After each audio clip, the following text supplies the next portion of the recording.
एक दफ़ा दूध पाक पढ़ ले सारे। अस्सलातु वस्सलामु अलैका या सय्यदी या रसूल अल्लाह व अला आलिका व अस्हाबिका या सय्यदी या हबीब अल्लाह। आज हम देखेंगे कि जो शॉर्ट हैंड का बच्चों खामोशी, शॉर्ट हैंड का जो सा पेपर हम देने के लिए जाते हैं वो हमने पेपर कैसे अटैम्प्ट करना है, ठीक है।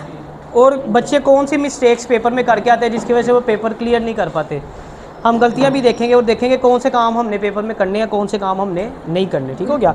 नंबर 1 जो मैंने आपको इंटरव्यू में भी बताया था कि सबसे पहले तो आपने कोशिश करनी है कि जो सेंटर है वो 2-3 दिन पहले विजिट कर लेना है। लग जाए कितना दूर है, कितना टाइम लगना है, ताकि टाइम से पहुंच जाओ।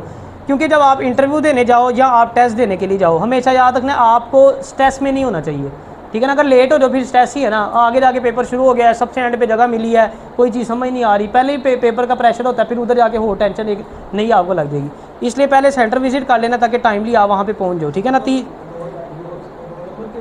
वो भी बताता हूँ आगे, वो पॉइंट भी डिस्कस करता हूँ, ठीक है ना। तो आपने टाइमली पहुँचना है, वहाँ पे 30 मिनट पहले पहुँचना है, 1-2 दिन पहले विजिट कर लेना, ठीक है। अच्छा, उसके बाद आपने क्या करना है, जब आपका टेस्ट हो ना, डेट आम रूटीन में आपको एक आध हफ्ता पहले लेटर आ जाता है या पीपीएससी मैसेज कर देता है, जितने दिन भी पहले आए। जब आपको मैसेज आ गया, आपको जिस दिन पता लग गया है कि अब मेरा पेपर है, 5 दिन बाद है, 7 दिन बाद है, 3 दिन बाद है, तब से आप जो लेटेस्ट जो न्यूज़पेपर आता है ना वो देखना शुरू कर दें। मतलब डॉन न्यूज़पेपर लिखेंगे गूगल के ऊपर, डॉन न्यूज़पेपर या डॉन ई पेपर लिख लें आप। डॉन ई पेपर लिखेंगे तो वो न्यूज़पेपर उस दिन का लेटेस्ट आ जाएगा। क्योंकि होता है ऐसा है कि कई दफ़ा तो ऐसा होता है जिस दिन आप जाते हैं ना पेपर देने, उसी दिन का जो लेटेस्ट न्यूज़पेपर ऑफिस में आया होता है ना, बाज़ बात वो वहाँ से भी डिक्टेशन दे देते हैं। लेकिन अगर पेपर पहले से तैयार शुदा है, 2-3 दिन पहले तैयार किया, तो वो आपको जो पहले वाले न्यूज़पेपर आपने देखे होंगे, ये फ़ायदा हो जाएगा कि अगर आपने पहले से देख रखे होंगे तो आपको उसमें से आज ये हसीब दे गया पेपर कौन सा आया था, कल वाला न्यूज़पेपर आया था, कल जो न्यूज़पेपर गुजर गया वो उन्होंने आज करवा दिया। तो अगर आप पहले देख के गए होगे तो आपको फ़ायदा हो जाएगा ना। एज इट इज़ सेम, उसमें से कोई पैरा उठा के करवा देते हैं। तो जब आपको टेस्ट की डेट का पता लग जाए 2-4 दिन पहले, आप डेली का जो न्यूज़पेपर आ रहा है उसको आप प्रैक्टिस करना शुरू कर दें, ठीक हो गया। उसमें ये जुगाड़ लग सकता है कि आपको सेम वही पैरा आ जाए, तो एक ये आपने काम करना है, ठीक है। अच्छा, नेक्स्ट आपने क्या करना है, जो मैंने आपको बताया था, आप अपनी वो स्पेलिंग की डायरी बनाए, जिस स्पेलिंग जो आपके वीक है वो आपने डायरी जो बनाई होती है, शॉर्ट फॉर्म जो आपकी होती हैं, नोट्स हैं, या जो भी आपने मतलब अपना एक मटेरियल इकट्ठा किया हुआ है वो आप रिवाइज़ करना शुरू कर दें। कई बच्चों की बड़ी गंदी आदत होती है कि सुबह पेपर है ना तो रात को नोट्स निकालते हैं रिवाइज़ करने के लिए। जब आपको पता लगा, पहली तो बात यह है कि रूटीन में भी उसको आप रिवाइज़ करते रहा करें, वरना अगर चलो नहीं किया तो कम से कम जब आपको पता लग गया 5-7 दिन बाद पेपर है, तो आप शॉर्ट फॉर्म्स वगैरह, इंपॉर्टेंट आउटलाइंस वगैरह वो रिवीजन करना शुरू कर दें पहले, ठीक है। उसके अलावा थ्योरी की जो बुक है ना आपकी शॉर्ट हैंड वाली, Pitman short hand, new course से किया या किसी ने इंस्ट्रक्टर से किया, जहाँ से भी किया, उसको रिवीजन लाजमी उसकी किया करें, रूल्स ज़रूर देखा करें। पेपर में अनसीन आती है ना ज़्यादातर, ऐसे तो नहीं होता, कब बहुत कम ऐसा होता है कि आप पैरा जो करके गए वही सेम आपको आ जाए। अगर अनसीन आई है तो फिर आपके जितने अच्छे रूल्स पक्के होंगे ना, अनसीन आपके लिए उतनी ज़्यादा आसान रहेगी। क्योंकि कोई वर्ड ऐसा आ जाता है जो आपने पहले कभी नहीं सुना होता, तो अगर रूल आता होगा तो रूल के मुताबिक आप काफ़ी हद तक वर्ड्स बना लेते हैं और आपको याद भी रह जाते हैं। वरना तो गंद मार देंगे, जब 3-5 मिनट बाद वो डिक्टेशन ख़त्म हो गया, आपके जहन से आउटलाइन निकल चुकी होगी। लेकिन अगर एज़ पर रूल लिखा होगा आपने तो फिर आप आउटलाइन उसको बना लेंगे, समझ लेंगे। तो आम रूटीन में भी जो थ्योरी वाली बुक है ना उसको आप रिवाइज़ करते रहा करो, ठीक है ना। उसके रूल्स देखते रहा करो, रूल्स आपके पक्के होने चाहिए। बच्चे क्या करते हैं, जब थ्योरी की बुक ख़त्म हुई उसको वो जनाब फेंक दिया, वो पता ही नहीं था बुक कहाँ गई, नोट्स शुरू कर दिए, उसका कोई फ़ायदा नहीं होता। नोट्स रट्टा लगाते रहते हो, आपको प्रॉपर आउटलाइन का पता नहीं लगता। तो रूल्स वाली बुक वैसे भी रिवाइज़ करते रहनी है, और पेपर से एक दिन पहले आपने सारे रूल्स देख के जाने, ताकि अनसीन का कोई वर्ड आए तो आप उसको पिक कर सकें, ठीक है। दूसरा, वो मैं हमेशा ही बात करता हूँ कि अच्छी नीयत करके जाया करें, ठीक है ना। वो आप इंटरव्यू के लिए जाएँ, बल्कि जाना क्या है, अगर आपने स्टार्ट ही जब एक काम किया, शॉर्ट हैंड शुरू कर दिया ना, तो फिर अच्छी नीयत से शुरू करें। नीयतें मैंने आपको अच्छी बताई हैं कि अगर मैं जॉब लग जाता हूँ तो वालिदैन की खिदमत करूँगा, गरीब लोगों पे खर्चूँगा, जो भी आप अच्छी नीयत कर सकते हैं। अच्छी नीयत के साथ जाएंगे तो अल्लाह बरकत ही डालेगा, इंटरव्यू में भी बरकत होगी, टेस्ट देने जाएंगे वहाँ की नीयत जो अच्छी है आपकी, तो एक तो अच्छी नीयत कर लेनी है। बाकी सदक़े वाला मैंने आपको बताया था, पेपर देने जाएँ तो सदका लाजमी देने जाया करें। कोई भी एग्ज़ाम हो, शॉर्ट हैंड का किसी भी एग्ज़ाम के लिए जाएँ, सदका बलाओं को टालता है, अल्लाह ताला के गुस्से को ठंडा करता है, तो इसलिए सदका दे के जाना है। अच्छा, नेक्स्ट क्या करना है आपने, अब जो मैंने आपको बताया सेंटर आपने देखा होगा, पहले 30 मिनट्स पहले आप पहुँच गए। कई जगहों पे तो जो आपने बात की अभी कि रोल नंबर वाइज, कई जगहों पे तो ऐसा होता है ना कि रोल नंबर लगे होते हैं जनाब, जो सीट उन्होंने दिया आपने वहीं पे बैठना है। वो तो चलो एक अलहदा इशू है ना, जहाँ पे मिल गई वहीं पे बैठ गए आप, वो चेंज नहीं कर सकते। लेकिन कई जगहों पे ऐसे होता है ना, पहले आए पहले पाएँ, वहाँ पे जो पहले चला जाता है वो आगे बैठ जाता है, जो पीछे एंड पे आता है वो बेचारा एंड पे रह जाता है। तो 30 मिनट्स पहले जाने का फ़ायदा क्या होगा, कोशिश करनी है कि फ्रंट पे सीट मिले, नहीं तो कम से कम सेंटर में तो मिले ना। जितना पीछे जाते रहेंगे उतना साउंड का इशू होगा, समझ नहीं आएगी, ठीक है ना। तो ये फ़ायदा तब होगा जब आपने सेंटर पहले देखा होगा, आप 30 मिनट्स या घंटा पहले पहुंच जाएंगे, आगे जाके सीट अपनी बुक करें, बजाय कि आप रास्ते में जो है वो टाइम की टेंशन पड़ी हो, आगे जाए पेपर शुरू हो गया हो या लेट जाए, एंड पे आपको सीट मिले। तो पहले जाके अगली सीट काबू करने की कोशिश करनी है, आगे फ्रंट में मिल जाए बहुत अच्छा, वरना मतलब बिल्कुल पीछे जाने से बचना है आपने, ठीक है। जहाँ रोल नंबर लगे हुए हैं वहाँ पे चलो मजबूरी है ना, नहीं लगे तो कोशिश करें आगे जितना बैठ सकते हैं आपको वहाँ पे सीट मिले। अच्छा, बच्चे क्या करते हैं गलती, एक पेंसिल ले जाते हैं, उसको शॉर्प किया होता है एक साइड से, अक्सर लिखते लिखते सिक्का टूट जाता है। अच्छा, क्लास में टूट जाता है वो, तो पेपर में तो फिर प्रेशर होता है, वो नहीं भी टूटना है तो प्रेशर से ही टूट जाता है। तो एक तो 2 से 3 पेंसिल आपने लेके जानी है, उनको दोनों साइडों से शॉर्प करना है, ठीक है, एक साइड से नहीं। अगर एक साइड पर आप देखें ना, एक आपने पेंसिल है उसको एक साइड से करा हुआ है, मिसाल के तौर पे आपने 3 पेंसिल रखी हुई हैं, लेकिन घर ही एक साइड से ही हुई है। अब एक का सिक्का टूट गया, अब दूसरी पकड़ने में तो टाइम लगना है ना, तो आपने अगर दोनों साइड से की तो फटाफट उसको साइड मोड़े हैं, दूसरी तरफ से शुरू हो जाए, ठीक है ना। और शॉप करके रखना है, कई बच्चे ऐसे शॉप के बगैर लिखते हैं, फिर आउटलाइन सही नहीं बनती, ठीक है। अच्छा, नेक्स्ट क्या करना है, अच्छा कई जगहों पे तो जैसे पीपीएससी में जाते हैं वहाँ पे आपको वो पेपर शीट देते हैं आपको, ठीक है ना। कई जगहों पे ऐसे होता है आपको खुद लेके जाना पड़ती है, अगर खुद लेके जानी है तो अच्छे क्वालिटी का पेपर लेके जाना है। कई वो थके से ले जाते हैं जिसके ऊपर पता ही नहीं लगता लाइट डार्क का, वो खुरदरा सा पेपर होता है, वो नहीं लेके जाना। अगर खुद आपके पास ऑप्शन है आपने लेके जाना, तो फिर अच्छा क्वालिटी वाला पेपर लेके जाए जिसके ऊपर लाइट डार्क भारी पेपर, ठीक है ना। चाहे 4 पैसे ज़्यादा खर्चने पड़े, जहाँ 4 रुपये का पेपर आप 7 रुपये का 8 रुपये का ले लो, अच्छा पेपर लो, ठीक है ना। उस पर क्या होता है, आउटलाइन लाइट डार्क का बड़ा अच्छा राइटिंग आती है, ठीक है। अच्छा, नेक्स्ट क्या करना है, पेपर के ना सेंटर में आपने लाइन लगा लेनी है। कई बच्चे ये मिस्टेक करते हैं कि पूरा पूरा लिखते हैं ऐसे ऐसे, उसका नुकसान क्या होता है, जब आप यहाँ तक लिखते लिखते आए हो तो जब यहाँ से आपने, कैमरे में आ रहा है, यहाँ से आपने वापस इस लाइन पे आना है ना, तो फिर उसको टाइम लगना है।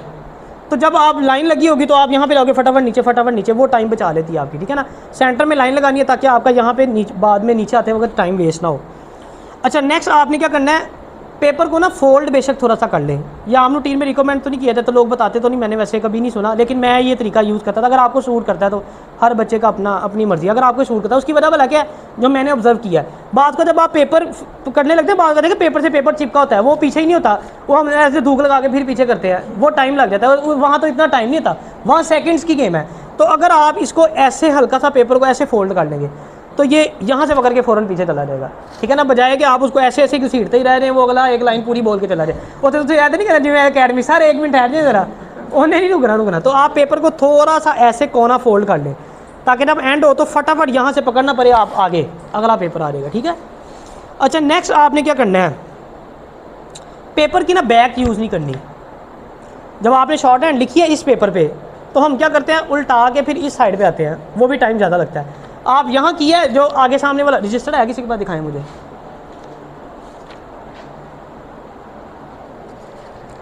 ये पेपर पे आप लिख रहे हैं, आ रहा है कैमरे में आ रहा है, इस पेपर पे आप शॉर्ट हैंड कर रहे हैं, ठीक है।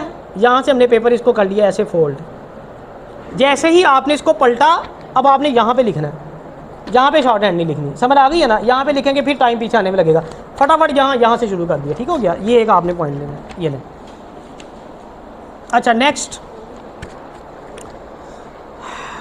अब डिक्टेशन शुरू हो गई, ठीक हो गया। जब डिक्टेशन चल रही होती है तो पूरी कोशिश किया करें अपने होशो हवास जो है ना वो कायम रखा करें। अब बच्चों की क्या आदत होती है, डिक्टेशन चल रही है, वो जनाब कोई गाना याद आ गया, कोई ड्रामा याद आ गया, कोई मैच याद आ गया, उसका सबसे बड़ा नुकसान ये जो छोटी छोटी गलतियाँ आप करते हैं ना, इज़ हिज मिस हो गया, वो एस का पता नहीं चला, ईडी रह गया, ये कोई छोड़ने, अब आपको पता है ये छोड़ने वाली चीज़ है। ये जब फोकस ना हो, पूरा डिक्टेशन दे रहा है, पूरा ध्यान उसके ऊपर रखे, आपका ध्यान कहीं भी नहीं जाना चाहिए। ज़रा सा भी आपका ध्यान भटका इधर उधर तो आपकी ये गलतियाँ आने लग जाएंगी। बड़ा वर्ड तो चाहे मिस हो ना हो, लेकिन एस छूट जाएगा, ठीक है ना। उसने सर्विसेज बोला, आप सर्विस लिख दोगे, उसने एक्सेप्टेड बोला, आप एक्सेप्ट लिख दोगे। तो इस तरह की तो छोटी छोटी गलतियाँ होती हैं, जब आपका फोकस डिक्टेशन पे नहीं होता तब होता है। यहाँ फिर वही बात, लेट आए हो, एंड पे सीट मिल गई है, तब भी सही समझ नहीं आएगी, इस तरह की गलतियाँ ज़्यादा होती हैं। तो जब डिक्टेशन चल रही है वो आपने पूरा फोकस रखना है, आपका पूरा फोकस उसी की तरफ होना चाहिए, कोशिश करना है डिस्ट्रैक्ट ना आपका माइंड हो इधर उधर, कोई ऐसी चीज़ की तरफ ध्यान नहीं देना जिससे माइंड जो है वो आपका भटकना शुरू हो जाए। अच्छा, आगे एक और बच्चे बड़ी गलती करते हैं, अनसीन पैरा होता है ना, बाज़ का कई ऐसा वर्ड आ जाता है जो नहीं पहले सुना था। अच्छा, अब डिक्टेशन चल रही है, वो वर्ड नहीं आ रहा ना, उधर तो ही लगे ने उन्होंने सीधा पता कर। अब जो एक वर्ड आपको नहीं आता उसके चक्कर में आपने 4 अगले वर्ड छोड़ दिए। 1 से 2 सेकंड की गेम है, समझ आ रही है लिखें, अदरवाइज छोड़ दें। वरना तो मैं ये रिकमेंड करता हूँ कि छोड़ें बिल्कुल ना कुछ लिख दें। अगर भूल जाते होंगे तो फिर आपको याद भी रह जाएगा। अच्छा, कई दफ़ा ऐसा भी होता है कि एक ही वर्ड के ऊपर ना पूरा टॉपिक चल रहा था, मेन एक वर्ड भी में यूज़ हो रहा था जो डिफ़िकल्ट होता है वो 4 से 5 दफ़ा यूज़ हो जाता है। अब आप उसको हर बार छोड़ रहे होते हैं। अगर आपने पहली दफ़ा वो लिख लिया, आगे फिर 3-4 दफ़ा आया तो आपको वैसे लिखते लिखते याद हो जाना है कि वो वर्ड क्या था। चाहे आपने आउटलाइन गलत भी लिखी होगी ना, वो आपको जब बार बार वो बोल रहा होगा आपके जहन में बैठ जाएगा कि ये वाला वर्ड था। तो छोड़ना कोई वर्ड नहीं, टाइम नहीं लगाना, 2 से 3 सेकंड या बल्कि 1 से 2 सेकंड की गेम होती है। 1 से 2 सेकंड में लिखा जा रहा है तो ठीक है, अदरवाइज छोड़ दे। छोड़ना नहीं तो सबसे बेस्ट ये है कि आउटलाइन लिख दे कोई ना कोई, ठीक है, बाद में याद रह जाएगी। वरना थोड़ा सा सेंटेंस को आगे पीछे करने की कोशिश करेंगे, समझने की कोशिश करेंगे तो कुछ ना कुछ याद रह जाएगा। यानी छोड़ देना ज़्यादा नुकसान है ना छोड़ने की निस्बत, ठीक हो गया। अच्छा, ज्वाइनिंग ज़्यादा से ज़्यादा करें, फ्रेजेस ज़्यादा से ज़्यादा बनाएं। कई बच्चों को आदत होती है जो आउटलाइन जुड़ती भी है ना वो भी नहीं जोड़ते, अलग-अलग लिखने की कोशिश करते हैं। जितनी ज्वाइनिंग ज़्यादा करेंगे, फ्रेजेस ज़्यादा बनाएंगे, उतनी ही स्पीड आपसे ज़्यादा जो है ना वो पिक होगी। तोड़ेंगे वर्ड्स को, 1-1 सेकंड की गेम है। जब आपने उसमें 500-700 वर्ड लिखवाने हैं, 700 तो नहीं खैर 500, 450 या 300-350 आपको लिखवाएगा तो वो सेकंड्स के हिसाब से कैलकुलेट करें बात कहाँ पहुँच जाती है। तो 1-1 सेकंड शॉर्ट हैंड के अंदर काउंट हो रहा होता है, ठीक है ना। तो आपने कोई भी ऐसा काम नहीं करना जिससे आपको नुकसान हो। फ्रेजिंग करें, ज़्यादा से ज़्यादा ज्वाइनिंग करने की कोशिश करें। अगर उसने कोई 2 वर्ड अलहदा बोल भी दिए हैं, आपको समझ आ रही है कि ज्वाइन हो सकता है, आप जोड़ दें। जरूरी नहीं है कि उसने अलहदा बोला तो आप अलहदा। अच्छा, पता कैसे लगता है कि अलहदा लिखना है कि या इकट्ठा लिखना है? उसके मुताबिक अगर चले, डिक्टेशन देने वाले के मुताबिक, कैसे आप जज करते हैं कि ये वर्ड इकट्ठा लिखवा रहा है वो हमें? एक सांस में जो वर्ड बोले, मैंने कहा विच इज़, इसका मतलब मैंने इकट्ठा बोला है, ठीक है ना। विच इज़, अभी मैंने तोड़ दिया उसको, ठीक है ना। ये डिक्टेशन वाले के मुताबिक अगर आप चल रहे हैं तो फिर वो आपको इस तरह सांस से पता लगेगा। एक सांस में जो उसने इकट्ठा बोला है तो वो उसका मतलब वो फ्रेज बना रहा है। अब आगे आपकी ऑप्शन है, अगर उसने बोला है विच इज़, उसने तो तोड़ दिया, आप विच इज़ इकट्ठा लिखें। जितनी ज्वाइनिंग करेंगे उतना ज़्यादा फ़ायदा होगा, ठीक है ना। अच्छा, अगर अब कई दफ़ा ऐसे होता है बच्चा स्टार्ट लेता है ना, स्टार्ट में बाज़ वक़्त बच्चे प्रेशर में भी तो होते हैं ना, कहीं एक आधी लाइन मिस हो जाती है, 4-5 वर्ड मिस हो गए, अब बच्चा घबरा जाता है, आगे सारी डिक्टेशन आती होती है लेकिन प्रेशर की वजह से वो अगला सारा ख़राब कर देता है। तो पहली बात है, प्रेशर नहीं लेना आपने किसी भी सूरत में। हमेशा याद है कि अगर आपका कॉन्फिडेंस लूज़ हो गया, आपने प्रेशर ले लिया तो उससे अच्छा कुछ भी नहीं होगा, ख़राब ही होना है। जो पहली लाइनें ख़राब हो गई, अगर आपकी दूसरी ख़राब होगी तो अगला तो ना ख़राब करो कम अज़ कम। फिर ये भी जेहन में रखना थी, कोई बात नहीं, 95% एक्यूरेसी चाहिए ना उनको, 5% का मार्जिन है ना, 18 गलतियाँ बन जाती हैं। अगर 350 वर्ड लिखवाएं, 18 गलतियाँ बहुत होती हैं। अगर एक आधी लाइन मिस हो भी गई है तो कोई बात नहीं, पॉजिटिव रहे कि यार कोई बात नहीं, अगर हो, अब जो हो गया यार उसका क्या कर सकते हैं, वापस तो नहीं ना जा सकते, लेकिन जो कम अज़ कम आगे वाला है उसको तो बचाओ ना आप। तो प्रेशर नहीं लेना आप, ये एम रखें यार अभी कोई बात नहीं, 18 गलतियाँ हैं, कोई बात नहीं, 5 छुट्टियाँ तो की है, कोई बात नहीं, यानी परेशान नहीं होना। प्रेशर लेंगे तो अगला भी जो आता है वो भी आपका ख़राब हो जाएगा, ठीक है ना। बी पॉजिटिव, घबराना नहीं है, पर एना ने तो घबरा लेना है आगे। अच्छा, ऐसे वर्ड्स जो आपको कंफ्यूज करते हैं, ठीक है ना, या कोई ऐसा नया वर्ड आपने सुना है, या इज़, हिज, एज, हैज़, इसमें मैं अक्सर कहता हूँ आप वावल लाजमी यूज़ करो, ज़्यादा नहीं। इस बात के कहने का मकसद ये नहीं कि आप हर वर्ड में वावल लगाना शुरू कर दो। ऐसा वर्ड जो आपको होता है वावल नहीं लगाऊंगा मुझसे नहीं पढ़ा जाएगा, निशानियाँ लगाया करो। बच्चे इज़, हिज में, एज, हैज़ में, एक्सेप्ट, एक्सेप्टेड, इन ऐसे वर्ड्स में बहुत गलतियाँ करते हैं। मैं हमेशा कहता हूँ कोई निशानी लगा ले। मिसाल के तौर पर मैं क्या करता था, जैसे इज़ है ना, इज़ और हिज में फ़र्क करना है, मैं इज़ को सिंगल लिख देता था, हिज के साथ डॉट लगा देता था। एज को सिंगल लिख दिया, हैज़ के साथ डॉट लगा दिया। इन वैसे ही लिख दिया, एनी के साथ डॉट लगा दिया एंड पे। ये निशानियाँ लगा सकते हो आप। इससे क्या होता है, हर वर्ड अलग-अलग हो जाएगा। कोशिश करनी है हर वर्ड को अलग रखना है। जितने वर्ड सिमिलर होंगे उतनी प्रॉब्लम ज़्यादा होगी। एक्सेप्ट, एक्सेप्टेड, अगर वो कहता है सेम आउटलाइन है, आप एक्सेप्ट को पूरा पी लगा दें, एक्सेप्टेड में पी को आधा कर दें। एक्सपेक्ट है वो टी को आधा कर, मतलब इस तरह कोई ना कोई निशानी रख सकते हो। आपने खुद अब एक्सरसाइज का ऑपरेशन करना होता है उसमें, जो आप पहला तैयार करते हो उसका पूरा ऑपरेट कर दो। देखो उसमें कोई वर्ड मैच नहीं होना चाहिए आपस में एक दूसरे के साथ। कोशिश करो जितना वर्ड्स को अलग-अलग रखोगे उतनी आसानी रहेगी। जिस वर्ड में प्रॉब्लम हो रही है कोई निशानी लगा दो, कोई डैश लगा दो, कोई नुक्ता लगा दो, वो आपकी अपनी मर्जी। मैंने बताया जिस तरह मैं करता था आप इस तरह करना चाहते हो, कोई डॉट, कोई डैश, कुछ ना कुछ इंसर्ट ज़रूर करें जिससे आपको पता लगे कि 2 वर्ड्स अलग-अलग है। बजाय कि अब बच्चों की इतनी इंटर लेवल पे बच्चे की इंग्लिश वीक होती है। आजकल तो जो ग्रेजुएट आ रहे हैं उनको भी इंग्लिश समझ नहीं आती, मतलब पता नहीं लगता ना कि इज़ कहाँ लगाना है, हिज कहाँ लगाना है, हैज़ कहाँ लगाना है, हैज़। कोशिश तो करें कि अगर आप इंग्लिश ग्रामर कोर्स कर सकते हैं वो करें लाजमी, उससे बड़ा फ़ायदा होता है, इंग्लिश बेहतर हो जाती है। लेकिन अगर नहीं किया हुआ तो ये ट्रिक्स ज़रूर यूज़ करें, कोई ना कोई निशानी लगाओ, ठीक है ना। अच्छा, आगे कोशिश करनी है कि आउटलाइन जो है ना वो मुनासिब यूज़ किया करें। अक्सर बच्चों को बड़ी गंदी आदत होती है, इतनी बड़ी आउटलाइन लिखते हैं। जितनी बड़ी आउटलाइन लिखोगे उतना आपका टाइम वेस्ट हो रहा है ज़्यादा। अब मज़ेदार बात है कि अगर मैं आपको ये कहूँ कि पेपर में आउटलाइन छोटी लिखें तो वो पॉसिबल नहीं है। जिस बच्चे को रूटीन की जो आदत होती है ना वो वही काम करके आता है। ये है रोज़मर्रा प्रैक्टिस की बात। आप रूटीन में लिखते हो आउटलाइन छोटी लिखो, कई बच्चे इतनी इतनी छोटी आउटलाइन लिखते हैं, फिर ज़्यादा छोटी भी नहीं अच्छी होती, लेकिन कई मैंने देखे अक्सर बच्चे पढ़ के गए इतनी छोटी आउटलाइन लिखते थे, आधे पेपर पे उन्होंने 300 350 वर्ड पूरे कर लेते थे, लेकिन सही भी लिखते, एक्यूरेसी भी ठीक थी, हो जाए तो वेल एंड गुड है। यानी बहुत छोटी भी नहीं लिखनी, बहुत बड़ी, कम से कम नॉर्मल लिखे, ठीक है ना। ज़्यादा छोटी लिखेंगे फिर भी ये होता है कि प्रॉब्लम बाद में पता ना लगे, वर्ड्स के साथ वर्ड्स आपस में घुलना मिलना शुरू हो जाए। तो नॉर्मल सी आउटलाइन हो जो आपका टाइम वेस्ट ना करे। अच्छा आगे, अब जब आपने लिख लिया उसको, अब हम क्या करते हैं, जैसे डिक्टेशन कंप्लीट हुई ना, अब फ़ौरन से लॉन्ग हैंड शुरू कर दी। ये हम सबसे बड़ी गलती करते हैं, कभी भी डायरेक्ट उसको ट्रांसलेट करना ना शुरू कर दे, उसको अच्छे तरीके से पहले पढ़ें। आम रूटीन में भी, अपनी क्लास में भी ये रूटीन मैंने बताया ना, मैं हमेशा ये कहता हूँ कि क्लास में आप उस तरह ख़ुद को ट्रीट करें जैसे आप एग्ज़ाम में बैठे हुए, फिर आपकी तैयारी होगी। क्योंकि आदत वही है जो रोज़ आप कर रहे हैं प्रैक्टिस, रोज़ जिस चीज़ की प्रैक्टिस करें वो आपकी आदत बन जाएगी, आपको स्पेशल वो काम नहीं करना पड़ेगा। यानी मैं जितने आपको ये टिप्स बता रहा हूँ या आप अपनी रूटीन में शामिल कर लें, उससे आपको क्या फ़ायदा होगा कि ये अब इतनी सारा चीज़ें चाहिए, सारी आपको पेपर में याद ही नहीं रहनी, लेकिन रोज़ वही प्रैक्टिस करते होंगे तो वो आपकी हैबिट है। वो मैं आपको बताऊँ या ना बताऊँ, आपकी आदत बन गई होगी, वही जो रोज़ काम करोगे वही आपने आगे जाके करना है। आपको खुद भी फील नहीं हो रहा होगा, लेकिन आप वो काम कर रहे होगे, बताने की किसी को स्पेशल ज़रूरत नहीं पड़ेगी, ठीक है ना। तो ये जितने काम बताएं ये आपने रोज़ रूटीन में करने हैं। अब उस पेपर को आपने सबसे पहले शॉर्ट हैंड को पढ़ना शुरू कर देना, उसकी आउटलाइन सीधी करें आप, ठीक है। जो तेरी मेरी स्पीड में उल्टी पुल्टी हो जाती है आउटलाइन, सीधा पतला कर लें सारा पेपर को। कोई आउटलाइन ऐसी जो नए वर्ड आपने लिखे हैं खुद ही से आउटलाइन में नहीं है, उसकी पेंसिल के साथ ऊपर इंग्लिश लिख लें अगर लिखनी है तो। अगर माइंड अच्छा है, आपको याद रह जाता है, फिर कोई इशू नहीं, फिर आप रहने देना लिखें, क्योंकि बाद में मैंने उसको रेज भी करना है ना, लिखा नहीं छोड़ देना, बाद में उसको पता लग जाए किसी से पूछ के लिखे हैं या कोई बैड इंपैक्ट जाए, ठीक है। आपने पहले उसको सारा आउटलाइन सीधी कर ली, साथ साथ जो इंग्लिश के कोई वर्ड अगर लिखने ज़रूरत समझते हो कि महसूस होती है आपको ज़रूरत के लिखने पड़ेंगे मुझे वरना भूल जाएगा, इंग्लिश में पेंसिल के साथ, लेड पेंसिल के साथ आप लिख लें। फिर ट्रांसलेट शुरू करें, ट्रांसलेशन करने के बाद आप उसको ऊपर से रेज कर दें। एक और आपने काम करना है, जब आप जो लाइन ट्रांसलेट कर लेते हैं ना उसके आगे टिक ज़रूर करें। कई दफ़ा ऐसा था दो सिमिलर वर्ड आ जाते हैं, जैसे ये वाली ऊपर वाली लाइन चल रही है, इसमें विद लिखा हुआ है नीचे, उसके साथ ही इधर ट्रांसलेशन उसमें विद आ गया, तो आप ऊपर वाली ट्रांसलेट करते करते नीचे वाली पे आ जाते हैं, ऊपर वाली रह जाती है। तो आप ये लाइन आपकी ट्रांसलेट हो गई है, इसके यहाँ पे टिक कर दें।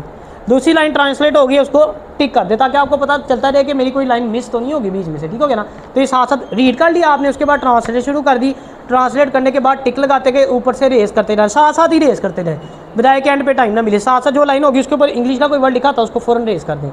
अच्छा नेक्स्ट आपने क्या करना है,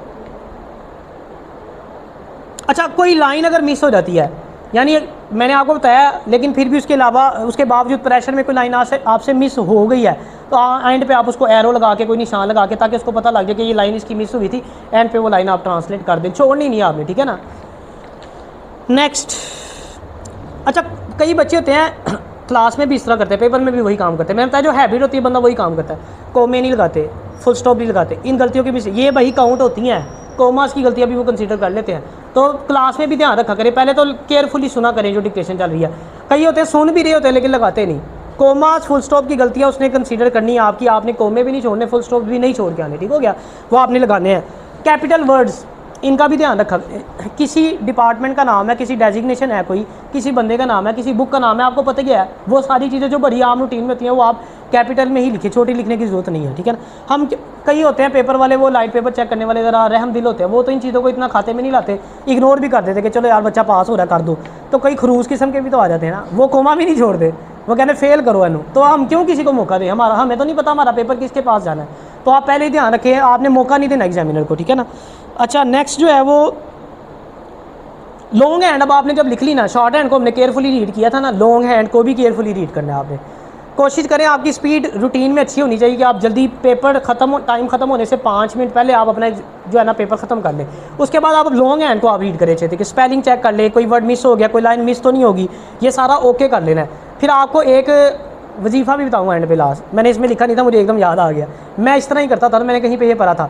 जब आपका पेपर कंप्लीट हो देना तो आपने अव्वल आखिर दूधे पाक के साथ 7 दफ़ा दूधे पाक अव्वल आखिर, सूरह यासीन की एक आयत है फ़अग़शयनाहुम फ़हुम ला युबसिरून, शुरू में एंड पे 7 दफ़ा दूधे पाक के साथ 7 दफ़ा ये आयत पढ़ के ना आपने अपने पेपर पे फूंक मार देनी।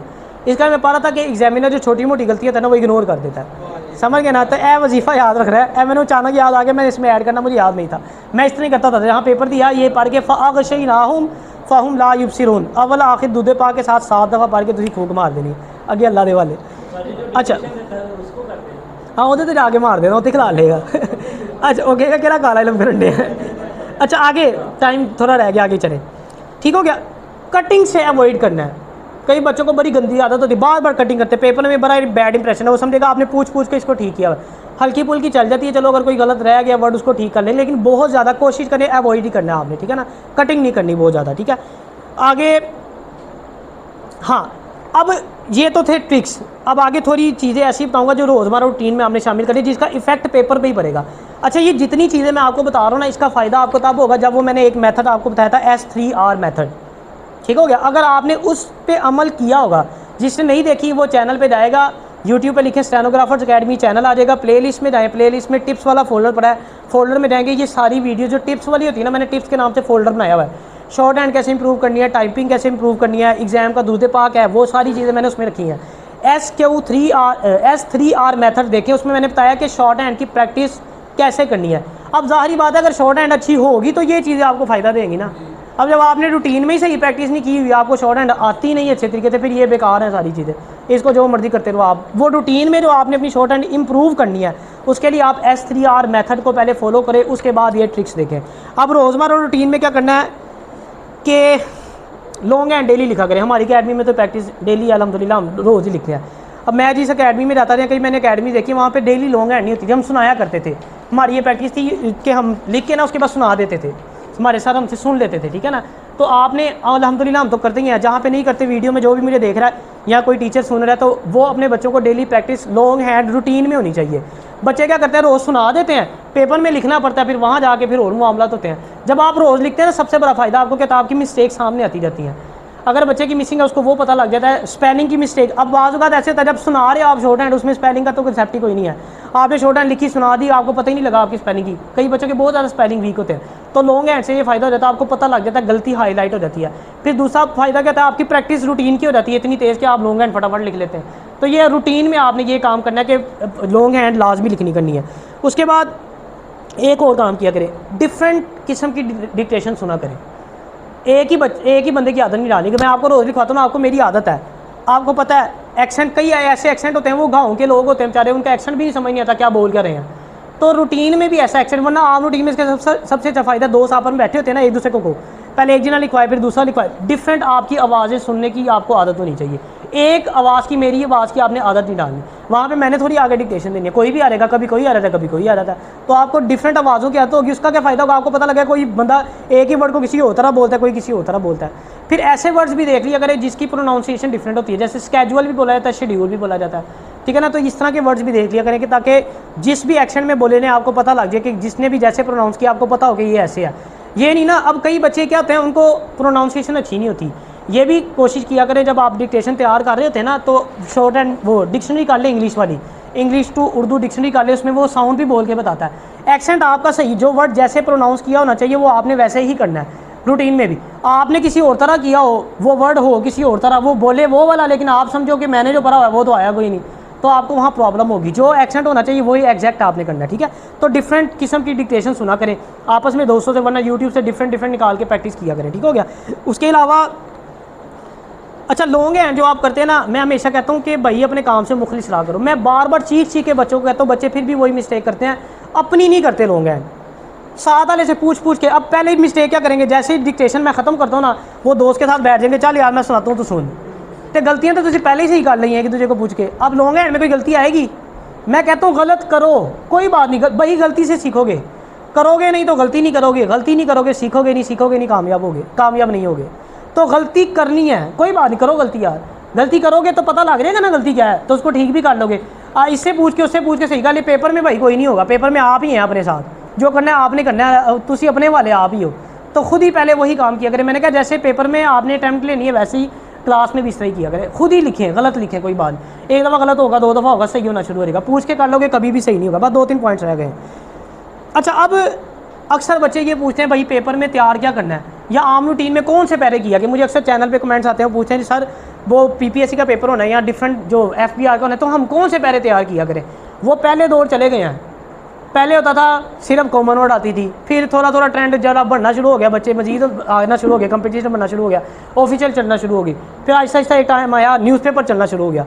अब हर महकमे का अपना रंग है, कोई कुछ कराता है, कोई पीपीएससी ने क्या काम पकड़ा हुआ है आजकल, वो मिक्स थोड़ा सा न्यूज़पेपर होगा, थोड़ी सी भी में कॉमन वर्ड ऐड कर देंगे, थोड़ी सी कॉमन वर्ड आगे थोड़ा भी में ऑफिशियल आ जाएगा। तो हर एक चीज़ करनी है अब वो चक्कर नहीं है कि एक चीज़ करनी है, इसलिए तो मैं आपको सारी चीज़ें करवाता हूँ। आम रूटीन में घर में भी प्रैक्टिस करें तो एक एक दिन डिवाइड कर ले, एक दिन न्यूज़पेपर करें, एक दिन ऑफिशियल करें, एक दिन वो जुडिशल कर ले, एक दिन कॉमन वर्ड कर ले। हर चीज़ ऑलराउंडर होना चाहिए, समझ के ना, ऑलराउंडर की वैल्यू ज़्यादा होती है। वरना वो जो बैट्समैन होता है ना, बॉलिंग करनी पाते ना तो फिर छक्के ही पड़ते हैं, या बॉलर को वो बैटिंग करनी पाते फिर पहली बॉल पे आउट हो जाता है। तो ऑलराउंडर का ये फायदा होता है, अगर एंड पे भी आ रहे ना, उन्हें पता था यार 2 में खेल लेना है, कर लेगा काम, चला लेगा।